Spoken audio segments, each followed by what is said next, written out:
Be a part of Going In Raw today at patreon.com/Steven Larson. Starting at $1 a month, you can enjoy Going In Raw ad-free, gain access to the daily 30-minute Going In Raw post-show, exclusive merchandise, and so much more. Support Going In Raw today. Click the link in the description.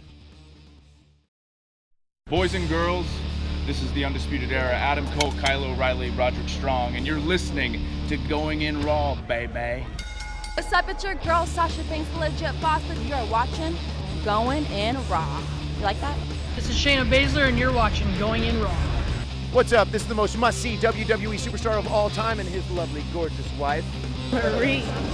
and you are going in SmackDown Live. This is the glorious one, Bobby Roode, and you're watching Going In Raw. Hey guys, this is Charlotte, and you're watching Going In Raw. What's up? It's the moonwalking, trash talking princess of Staten Island. I want to remind you all that Mela is money, and you're watching Going In Raw. Hi, this is Shinsuke Nakamura. Shinsuke watching Going In the Raw. This is the knockout artist, Cassius Ohno, and you're going in Raw. Hey, friendo, Steve here. And Larson. Yeah, welcome back to Going In Raw, the only pro wrestling podcast you need to be listening to right here at youtube.com/Steven Larson. And available wherever fine podcasts are. Be sure to hit that subscribe button and the notify bell next to it to make sure you're always getting your new Going In Raw content. We're also available in the podcast realm, wherever fine audio podcasts can be found. Whatever app you're using, it goes a long way to hit that subscribe button next to Going In Raw and then leave us a rating, review, or a comment. It's a free and easy way. Help supports Going In Raw. We're also available on the Patreon at patreon.com/Steven Larson. It's another great way to support Going In Raw. We got a bunch of great new patrons, one of which during our Takeover reaction stream, Marcus Aurelius joined the Patreon family. Where are you running off to? And then we also got a new one, although I feel like this name is a name I've heard before, Larson's Black Cat Stepfather. Oh, were we off? I didn't even check the frame before we did that. I just sort of figured I knew what I was doing. Also, David Darkins, Gavin Hancock, and Edward Lopez are all new patrons. Welcome to the family. Thank you very much, everybody. Oh, my goodness gracious. Wowie wow. What a takeover. War Games! War Games! That was. Get over here, guys. Oh, I don't get a Kyle O'Reilly? Well, traditionally, you get Adam Cole and I get the two Kyle O'Reillys on here so they can shoulder. But if you want to trade, I'll trade you with Kyle O'Reilly for No, Adam I'm not Cole. losing Adam Cole. I want Kyle O'Reilly and Adam Cole. There's another Adam. You want two Adam Coles? There's one down there who's fallen off a cliff. I don't think the universe can handle two Adam Coles. We should be so lucky to get two Adam Coles. Anyways, Adam Cole ate the pin tonight in the main event. However, we'll get to that. End recap. Good night, everybody. In a nutshell, I mean, it's Takeover. It's fantastic. Yeah, I mean, they always deliver. I think Takeovers always deliver. If I had any complaint, it might have been to give the women's championship match more time. Felt a bit rushed. It was 2 out of 3 falls. It immediately began with shenanigans via basically the 4 horsewomen. Yeah, 2 of the 4 horsewomen. Well, in total 3/4. In totale, 3/4 of the horsewomen. Yeah. Got involved in that, and it was an overbooked mess, and it was a fairly quick one for being a 2 out of 3 falls match. It was 12 minutes long. I mean, you typically think 3 falls generally happen in best 2 out of 3 falls, and sometimes when they do it, it's like 3 matches. Yeah. In this case, it was like one very quick 2 out of 3 falls match. Pretty much is what it was. That being said, I mean, it was fun. It does make me wonder. We had heard that Shayna Baszler might have busted or injured her ankle. Yeah, at Evolution. Yeah, she was on crutches when exiting the arena. Yeah. So maybe that's why this was about an 11-minute match, but who knows? I mean, Evolution was only like 3 weeks ago. And it's funny, coming out of that, we were sort of talking about it, and we were thinking that you don't really need that match here at TakeOver. Maybe give that to one of the other great feuds that's going on right now in NXT. But it was what it was. We got the TakeOver kind of debut-ish of Io Shirai. Yeah. She showed up and helped out that situation. But delivered maybe the most perfect-looking moonsault I've ever seen. But we got 3 matches that all could contend for Match of the Year. Oh, yeah. They were all up there. They're all easily 5 to 6 potato matches in our books. And yeah, they were really fantastic. That show was off the hook. I think the match I probably gravitate more towards. I mean, the War Games was War Games. It was off the hook fun. Yeah, it was fun. It was but all over the Aleister place. Black, Johnny Gargano. In terms of storytelling, once again, Johnny Gargano. Yeah, you can't say enough about the guy. Nope. Like anytime he touches a match, it's. That match was 18 minutes and it never let up. That match was only 18 minutes long. I'd have swore it was 25. Yeah. It never let up. What they got into that match, the pace was so fast. Zero rest holds. No rest resting. holds. Yeah. No resting. Tomaso Champa was 22 minutes. Is that right? Yeah. Okay. 22 and a half roughly. All right. According to Wikipedia. And that took a lot longer to get. They probably took the right approach where they did a lot of character stuff before they really got into the meat of that match. Yeah. Because they allowed the crowd after that Gargano Aleister Black classic catch the breath a bit. Yeah. Enjoy some of the Velveteen Dreams character work. Same with Tomaso Ciampa. Give him maybe 5-7 minutes to settle down a bit. Yeah. Kick it into high gear. Yeah. Thanks, everybody, for joining us for the TakeOver live stream reaction show. Yes. We had over 1,000 people pretty much the entire time watching, so that was fantastic, or at least for the last couple matches watching. Yeah. That was fantastic. Let's kick things off. We got a match that we sort of didn't expect to get until we knew it was going to happen, but we figured it would be the thing where they do before the actual show starts for TV, and then they air it in the Fallout episode on this coming Wednesday. Yeah, it had been announced on TV that was going to happen next Wednesday. Yeah, but Matt Riddle comes to the ring looking amazing in got his some Bruce game. Lee inspired. Was it Game of Death? Game of Death inspired ring gear. Although you never know these days if they're inspired by Game of Death or Kill Bill. Yeah, which was inspired by Game of Death. Fully decked out in bro gear. Oh, he looked great. Man, he looked amazing. Those tights he had with the NXT in the front with bro in it. Mm-hmm. In the back had like a Budweiser type logo, King of Bros. Yeah. He comes out, drops a promo. He's really, in a matter of a couple weeks, like his first promo I was kind of concerned that maybe he wouldn't be able to hang on the mic. Yeah. Man, he had that audience in the palm of his hand. He really did. I've never gravitated towards his promos before he hit NXT. Mm-hmm. But I mean, I also haven't. I mean, I've seen plenty of Matt Riddle matches. Yeah. But I'm not like super familiar with him. And in the independent circuit, when you don't have like proper TV production, you're never sure how promos are going to translate to like an actual TV production. Mm-hmm. But man, it sure did tonight. Yeah. And in front of whatever it was, 15,000, 10,000 people or whatever. Probably more than that. Yeah, it really translated. Yeah. It was great. He calls out Cassius Ohno. He says, "Why don't we do it right now, bro?" He says, "We've got one ring. We've got two rings here. So why don't we do it now, bro?" Cassius Ohno comes out. He's got a mic. He's talking crap. He says they're gonna have to carry you out of here, bro. Yeah. Bell rings. Matt Riddle gives Ohno a running knee match over. Knocks him out. And the sell job by Cassius Ohno. He's laying there with his eyes glassed over, just staring at the ceiling. There is such a difference there when somebody sells a move and they're still aware. Because why are you getting pinned if you're aware? His eyes did not. His eyes were open. His eyes did not move. It looked legit. It was great. In the whole time Matt Riddle was celebrating, they showed replays of that knee several times. And you see in the background Cassius Ohno trying to get up, fall over. Yeah. Try to get up, fall over. And then, like, when Matt Riddle at the very end, when he's celebrating, like, Cassius Ohno's looking at him, and he's, like, loading up an elbow, and then he just falls over. Yeah, he takes, like, half a step, falls over. And then he tweets out what just happened. That was great. So good. That was it was really good. But this is the opening salvo in what I hope is going to be a good maybe 2 or 3 match feud. And they're gonna tear the house down when they have their singles matches. I told you this during the stream. There's 2 feuds that I'm looking forward to. That one for sure, and then whenever they give Keith Lee and Donovan Dijak a match, I'm looking forward to that too. I hope that by the next takeover we at least get sort of because has he debuted on TV with his new name? He hasn't.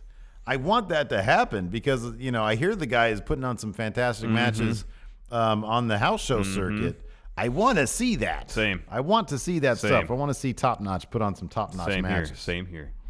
Absolutely. After that, we had Carrie Sane versus Shayna Baszler. Best 2 out of 3 falls match for the NXT Women's Championship. Yeah, Sane came out pretty on fire early on, getting the upper hand, pretty much right out of the gate, until those horsewomen got involved.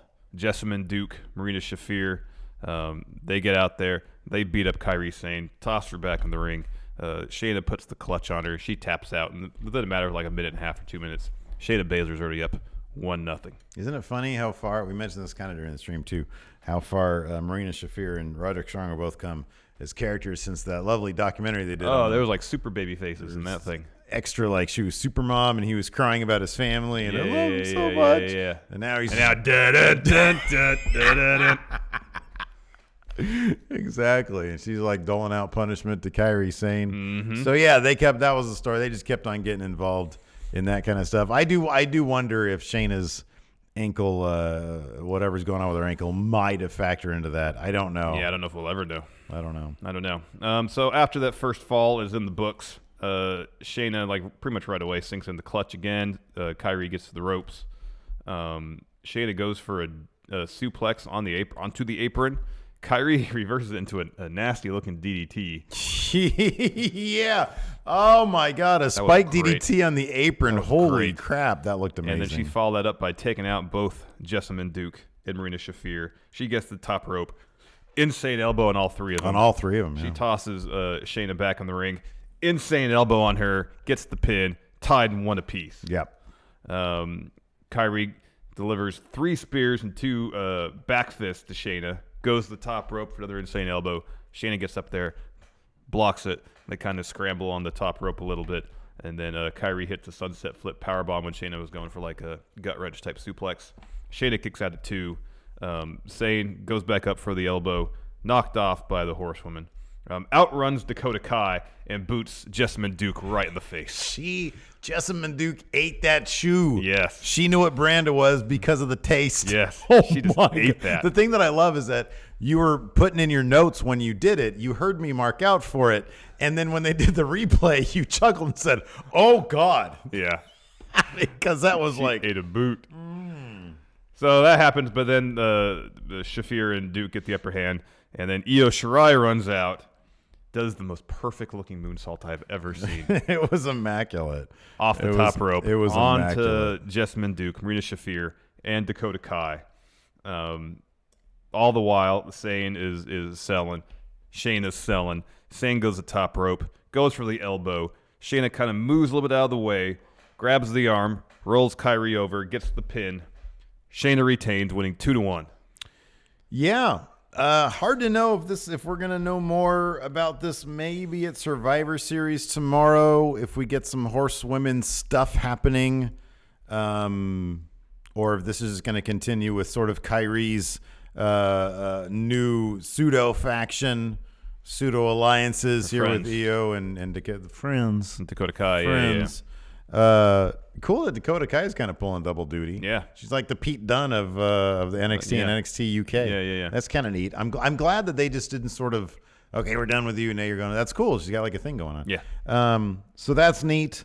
Or I wonder if this is maybe a chance for them to see, for management or whoever, to see the horsewomen more as a group, in like give them a faction so that they can sort of be around as a faction to feud with them. Here's an idea. I'll just float this out here. So Becky and Ronda is going to happen at Mania. Say at main events, champion versus champion. Not a unification match, but just champion versus champion, like it would have been at Survivor Series. Becky goes over. So Ronda, in UFC, she didn't exactly deal with defeat very well. Oh yeah, sure. That's and they brought that up in their Twitter. Yeah, stuff. That's what I've heard at least. And so she's really tore up about her loss. And then who gets called up to Maine after WrestleMania?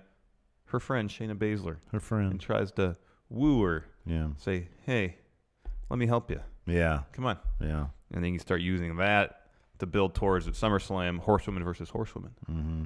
I want you. Show me. It's Peter Frampton, man. I don't like Frampton. You were about to say. That's Show a catchy me song, the way. though. I'm not asking you to sing any deep cuts in Frampton's milieu. Did he have any deep cuts? No, I think they released every song off that double live album as a single. Do you feel like I do? All that talk box guitar. It's too much. Too much. Way too much. And happier news, X-Pac officially signing with NXT. Oh, man. People were wondering. With manager Dog.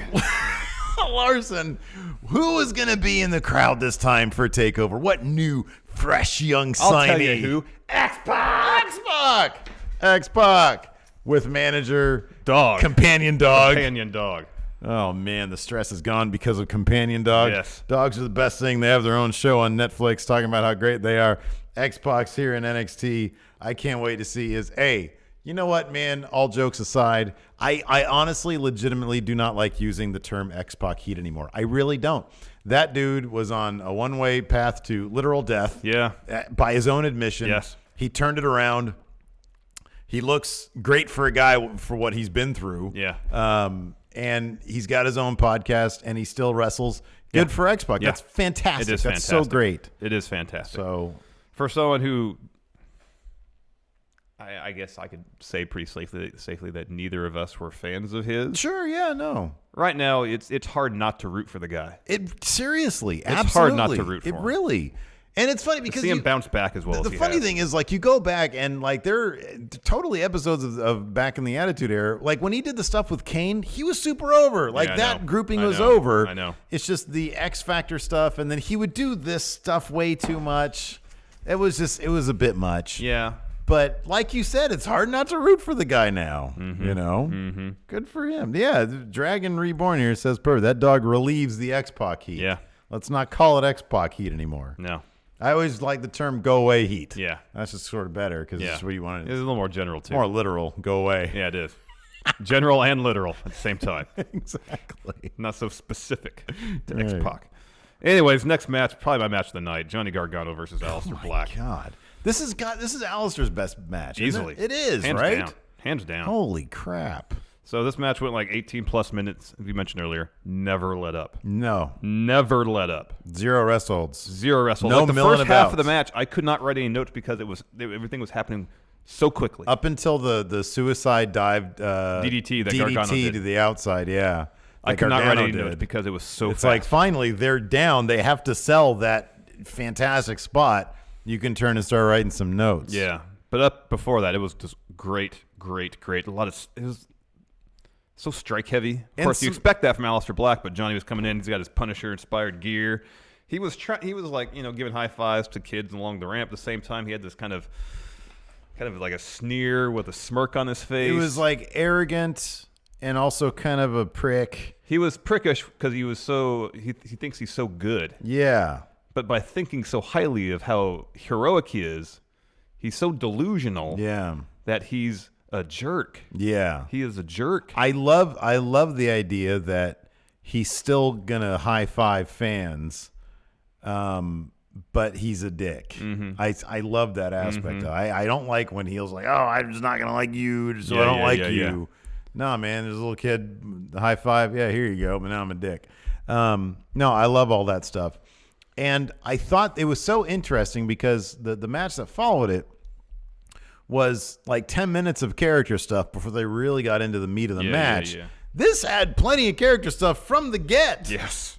I think this because there was such a more involved backstory between them. And it felt far more personal. And exactly. And with Velveteen Dream, you almost need to let him do his play. You know, he had the Hollywood Hogan stuff going on. You almost need to let him get in all his beats because they are so much fun. Yes. And Tomaso Ciampa is very fun as this over-the-top villain guy. But with Aleister Black and Gargano, like, they were ready to go from the get, but their characters were so well established, and that story was so well established. We got to mention Toothfest. Oh, my God, that's right. Aleister Black showed up. Number one, he had pewter gear on. Yeah, trunks and kick pads and stuff, and then he had, like, a fang-covered vest. Like you said it exactly Guar right. concert. Something at a Guar concert. Yeah. And he looked great. Teeth coming. Jutting out Three upwards. many teeth all over the place. And once he sprung off that platform that raises him, metaphorically speaking, from the dead, he was ready to kick some ass. Oh, man. He looked great. Yeah, he was ready to go. You know, at first, when Aleister Black debuted, he never talked. I thought that was great because there was so much mystique about him. Man, he does, like, super angry well. He does. Especially during this match. I know. Yeah. But he, give it to me, John. I know, he calls him John. He calls him John. It's like a father berating his son. Come on, John. It's great. So anyways, I don't have any notes for the first half of the match because it was too fast. Gargano hits the suicide dive, you think, and then he does a tornado DDT once he makes contact with Aleister Black, tosses him back in the ring. Slingshot DDT, goes for the pin. Aleister kicks out at 2. There's this one great spot where Johnny hits a reverse Rana. Aleister just gets right up, running knee right to Johnny's face. Yeah. There's so many knees and kicks right to Johnny's face. Johnny puts Aleister in Gargano escape. Aleister reverses to a roll-up, kick out at 2. And there's a spot where Aleister's kind of on his knees, and Johnny is getting ready for like his old DIY finisher. Yeah. He does this thing. Yeah. For super kick, and Aleister goes, hold on, sits in the middle of the ring, crosses his legs. Legs. Give me your best shot. Come on, John. Come on, John. Johnny tries. Aleister ducks it. But anyways, Johnny still connects with the super kick, a running knee. Aleister kicks out at 2. This spot was great. Johnny dumps Aleister to the outside of the ring and goes for a suicide dive. And Aleister just knees him square in the face. Oh, man. Oh, my gosh. Yeah. Devastating. Back in the ring, Johnny is asking for a black mass. He said, just give it to me. He says, please just give it to me. Please just give me a black mass. Give me a black mass. And Aleister tries to oblige. However, Johnny ducks it, rolls him up. Aleister kicks out at 2, but then Gargano transitions right into Gargano escape. Aleister gets out of it. Aleister just rocks Johnny with a spinning knee, followed with a black mass. And right as Johnny starts to fall, Aleister puts his chest out. So Johnny's just resting his head on Aleister's chest. Yeah. And Aleister's He's just out on his feet. staring at him, and says to him, Johnny, I absolve you of your sins. Kind of pushes him back up. Another black mass. Gets the win. It's a beautifully told story. It's a really beautiful match. It really is. 6 potatoes. Oh, 8. 8, wow. 666 potatoes.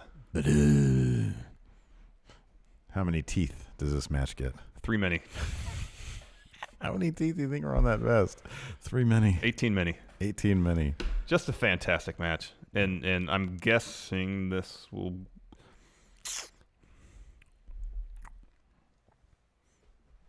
With Aleister forgiving, more or less, Johnny for what he had done to him. Is this going to set Johnny on his path to redemption? Or is Johnny going to Sink even further? Further into the dark side? He might turn to, because look at what happened tonight. Champa was Champa, and Champa won.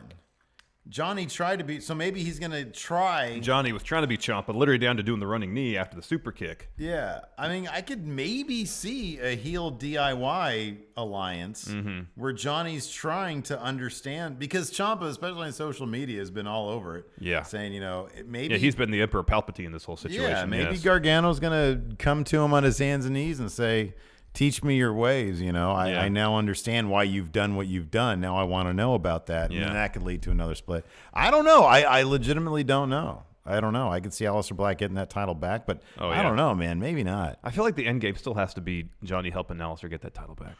Because that's like the most direct path to redemption for Gargano. If that's the story they're gonna tell. Maybe this is going to be, maybe this will be God, how great this match was. Maybe that's going to be the thing, but I don't know, man. I'm interested in reading spoilers. Yeah, when on they Thursday, tape yeah. It. Oh, anyways, next, Velveteen Dream versus Tomaso Ciampa. It's hard to follow the previous match, but these guys did a really good job of following it up because they did a lot of just character work to begin with. Velveteen Dream comes out, full Hollywood Hogan gear. Yeah. Doing the everything. Yeah, that was great. And the match started with tons of character work, a bunch of one-upsmanship, doing each other's kind of taunts and stuff. Cultaholic had a good rundown of all the wrestlers that it was a tweet they put Dream out. was referencing? Yeah. Let's see if I can find it really quick. All right. Pretty early on, Dream hits a boot, starts calling for the leg drop, really plays it up to the crowd. He goes for it, but Ciampa rolls out of the way. And business really started picking up when Velveteen Dream was down the corner. Champa hits a brutal running knee with the knee brace. Anyways, continue. Hogan leg drop, Savage rope leap hangman, Shawn Michaels diving forearm kip up. Yep. The Bret Hart ring post figure 4. Yep. The Flair's regular figure 4. Yeah. Yep. And that was like halfway through the match. Yeah.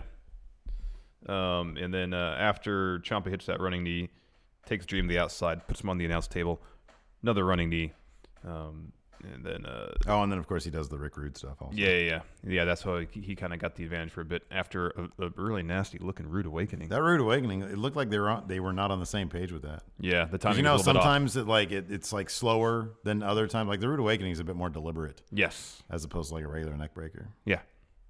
After that, Dream hits the boot, 3 leg drops. Yeah. That's actually one thing I kind of thought his leg drop didn't look, because he's got such skinny legs and like there was hardly any contact of the actual leg drop. When Hogan used to do it, like he would get a little bit of thigh in there. A little bit.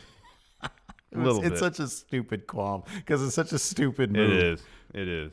And after that, Velveteen Dream started going after Ciampa's knee, wrapped it around the ring post a couple times, figure 4 around the ring post, nod to Bret Hart.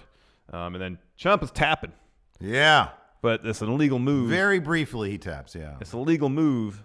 You can't win with an illegal move. And on top of that, the ref isn't even noticing that. Yeah, probably He's just telling Dream to stop it. Yeah. Back in the ring, Dream applies a standard figure 4. Ciampa reverses the pressure for a moment. Mm-hmm. Dream turns it back around. Mm-hmm. There's this spot where Dream suplexes Ciampa and himself outside of the ring. That spot always makes me nervous. I hate that spot so much. And then Ciampa starts immediately selling... knee. He starts taking off his boot.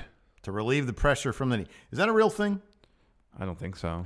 That's kind of quick for fluid to build up. Nigel was going very hard on... I know. Release the pressure from the knee by removing the boot. I mean, if you twisted your ankle, then yes. Right, yeah. But sometimes if you twist your ankle, you want to keep it supported like that so it doesn't swell up. Anyways. No, it doesn't really make a whole lot of sense. That quickly, at least, no. Because later on he says, there must be fluid building up in the knee, and I don't think it happens that quickly. Then Ciampa rolls up the Velveteen Dream, gets a handful of tights, and pretty much exposes his entire buttocks. Yeah, and the ref is like the right ref there. is as close as I am to Velveteen Dream's rear end, and just after the 2 count, he notices that he's like, there's a butthole in front of my face. There's a butt in front of his face. He's like, hey, stop that. So he breaks that up. Ciampa eats a Death Valley or Dream Valley driver. Ciampa kicks out of 2. Dream does for like a second rope crossbody. He eats a jumping knee. He kicks out of 2. He kicks out of Project Ciampa. Ciampa goes out, brings the title in the ring. He eventually gets a DDT on it, but kicks out. Mm-hmm. Let me make sure I get this all right here. Yes. Dream goes for a Purple Rainmaker. Ciampa gets the boot up. Dream just goes for a figure 4, and then Ciampa boots him outside the ring. Draping DDT. Dream kicks out. Ciampa goes out. Of course, the padding, exposing the cement ringside. He goes for a draping DDT again. Dream pushes him over the announce table. At which point they're selling. Morrow's right there. Ciampa again as close as I am right to there. you. Yeah, they're close. And he says, "Ciampa, the son of a," or he says, "SOB, Sick SOB. all the things he's done to everybody." And then Ciampa gets up, throws paper, throws like a notepad at him. Yeah, at Morrow's face and says, "Watch your mouth." Yeah. But Dream takes advantage of the distraction, hits the Dream Valley driver on the mat, throws him back in. Purple Rainmaker. Ciampa kicks out, rolls on the apron. Dream goes for a Purple Rainmaker onto the apron.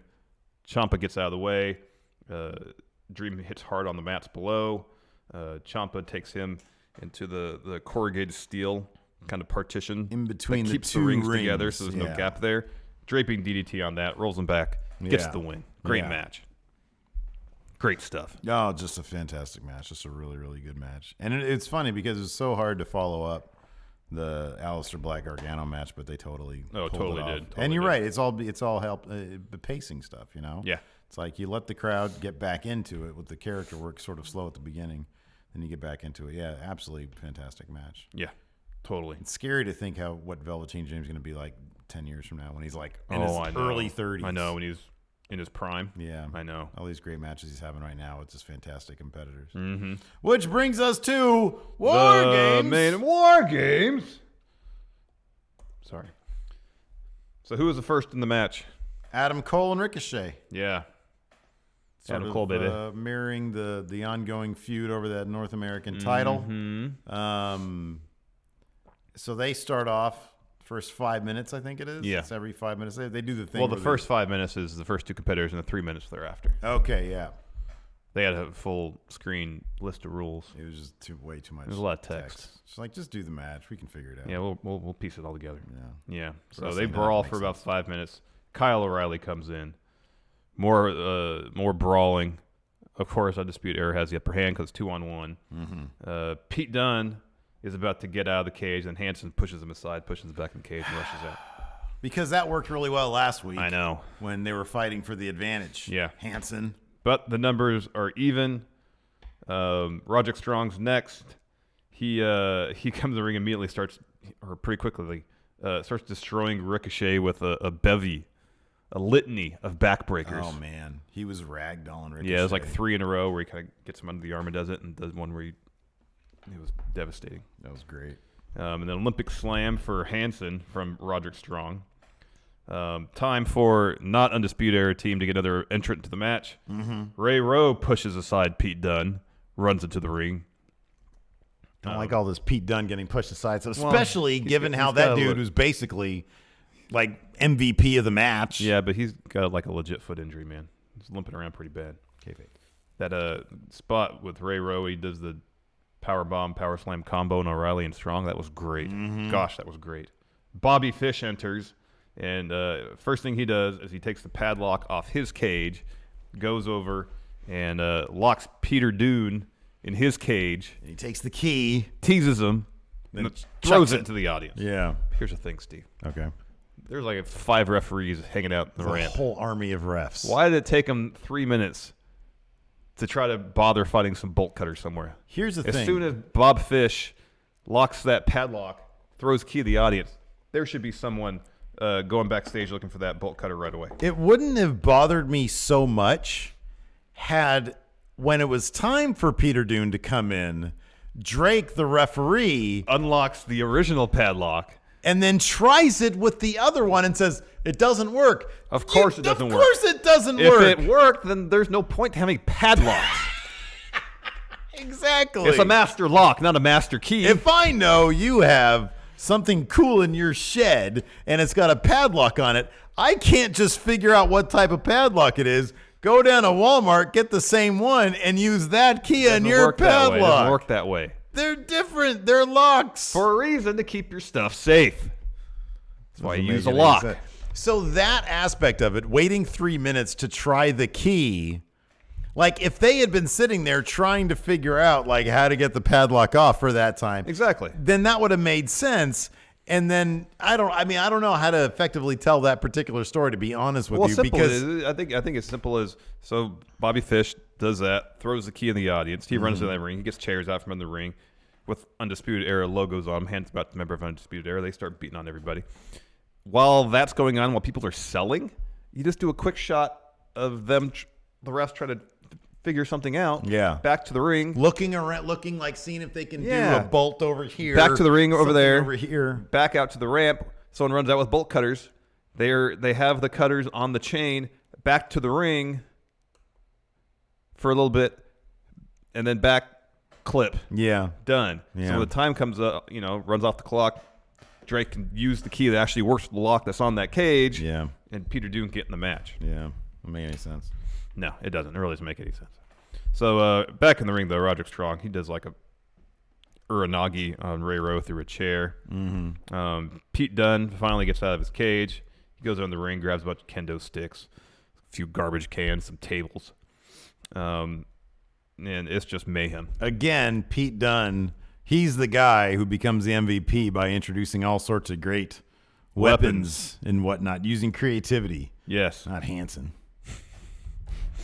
Do have to make note, though, that Kyle O'Reilly managed to not hit himself in the head with the chair this match. True. He did the spot. He hits ropes. Chair rebounds.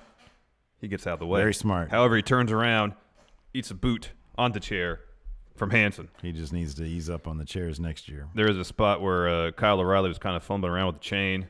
Eventually kind of got Pete Dunne in an ankle lock with chain somewhat involved. And then you have all of Undisputed Era forming a shield in front of them, like egging on War Machine and Ricochet to get in the ring, and they were swinging chairs at him. There were a couple different allusions to like that movie 300. Yes. During War Games. Yeah. I know it is. And then eventually Ricochet just like hurls himself over the ropes. We also forgot to mention that what? Team War Machine guys, the non-War Machine guys, had face paint. Ricochet and Pete Dunne. Pete Dunne did not look like he wanted that paint on. No. Ricochet maybe. They both seem self-conscious about it. A little bit. War Machine had some fantastic helmets, homemade helmets. Finely crafted helmets. Yes. In their garage.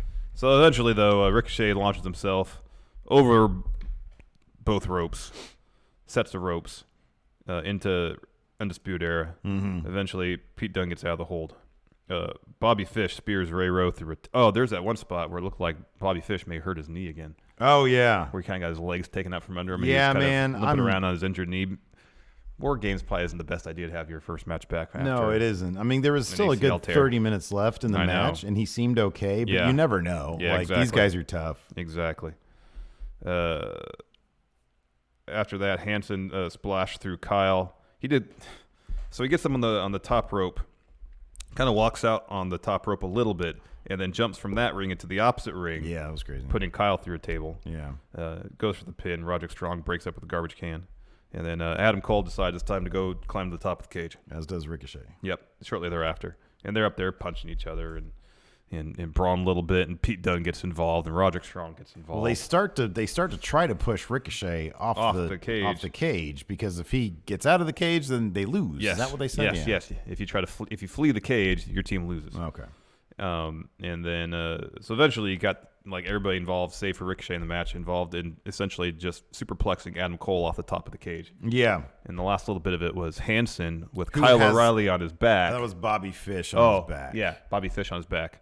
And he's trying to choke him out. He's trying to choke him out, but Hanson's just no selling it. He just like walks over there, and then he's the last bit, like you said, the big giant tower powerbomb thing. Yeah. And they all come down. Adam Cole gets powerbombed off the freaking top of the cage. Yeah. It's great. It's fantastic. It's great. And Ricochet's up there, realizes, I can do something cool here. He does it in like an inverted, like 630, like a double backwards moonsault onto everybody. Yeah. It was insane. And there's this point where in one ring you have Undisputed Era, in the other ring you have the other team. It's very stagey. Very much. They all stand up, start talking trash. The cameraman is in the middle. They have a cameraman inside the ring, and he's in the middle, and it's staring on. He's on one side of it, and he's staring down. You have all the ropes sort of horizontally. It's all symmetrical and shit. And you have the teams on one side, team on the other side. They're all jawing back and forth at each other, slowly approaching each other. Yeah, and they all kind of come right face to face, basically where the partition is. They all duck under the rope, start brawling. Mm-hmm. It was a good scene. No, it was awesome. It was fantastic. I like it. You know, you can do stagey stuff like that every once in a while. They don't do it very often. That makes it more effective. Exactly.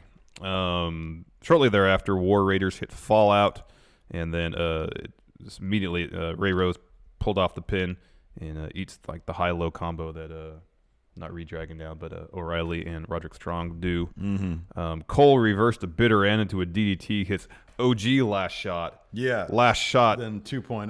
V2.0, but Pete Dunne kicks out. Yeah. That was crazy. I know. Boy, that's strong. And then Pete Dunne hits bitter end. Ricochet flies in from out of nowhere with a 450, and both of them pin Adam Cole for the win. And the show ends. A little sign of respect between Pete Dunne and Ricochet. They both are on top of the cage celebrating, holding their titles. Yeah. Wowie wow. Holy moly. I mean, this is just a fraction of the mayhem that happened within the War Games cage. You got to watch it. Like, it's not, you can't just it's like sit 40-something minutes. You can't just sit here and listen to listen to me list off stuff that I wrote down. Yeah, exactly. No, you have to behold it for yourself. But let's see. So this is the last takeover of the year. Correct. Next one's in Phoenix. Rumble weekend. I'm trying to look back though. Was this the best takeover of the year? 3 killer matches in a row. Just Takeovers. New Orleans one was really good. Every time they're great. New Orleans was the first Champa Gargano. Yeah. Okay. Oh yeah. And then I'll look at the card. I think that's when Aleister Black won the title. And then there's Philadelphia, which was Gargano Almas. Man. And the North American ladder match. They just oh man, that's right. Philadelphia might get the nod for me. Maybe that ladder match was something else. Yeah. But holy crap, this War Games match was good. Something else. It was fun. Really something else. So yeah, fantastic match. Yeah, another great show. And yeah, once again, thanks everybody for hanging out with Alto us. says, guys, Takeover Live is better than watching on TV. Worth every penny. We've been to one Takeover. It was a blast. No, we've been to two Takeovers. We went to one Brooklyn. Yes. When Nakamura won the title. Yeah. And then we saw Nakamura's last match in NXT. Let's see if we can. And then, In of Orlando. course, there was a Friendo meetup there as well. Yes. That didn't work. That didn't let me do Sometimes it works and sometimes it doesn't. Sometimes I don't know what the deal is here. I'm going to do this, though, before we leave and go home, because we got Survivor Series tomorrow. I know. So we got to do that. We got to reload for that. Yes. I'm a little under but the yeah, weather, too, so I really got to believe reload. it was Sandra who sort of put this together. Yes. And let me see if I can find this now. 9294. There it is. Here we go. So there's the crew for the meetup today, man. Look at that. That's awesome. So yeah, there they are. And Mr. Sinister right here, he was in the front row, Yeah, he was sitting sporting the ringside, Going man. in Raw That was shirt. great. And Sandra's pink head was bobbing up and down during that whole show. So that was really cool. Thanks everybody for that. Thank you so much. We have a super chat. Oh, that was Eddie. Alto, yeah. And or Eddie, yeah. We need Eddie. We need to hear the full story about this Undertaker meetup. So yeah, Eddie went through it. He did the meetup with the Undertaker with the Like a Dog shirt on. Like a dog. And he said on Facebook, Undertaker said he noticed it, and there's a whole story of this. I can't wait to hear it. So once he's provided that story on Facebook, I will recount it verbatim. Yes. With his permission, we'll of have course. a dramatic reading. I'll have a dramatic reading of the encounter. I really want all the details. Oh, same. From that. I can't wait. So anyways, that's it for the show. Thanks so much, everybody, for tuning in. And until next time, we'll talk to you guys later. Bye.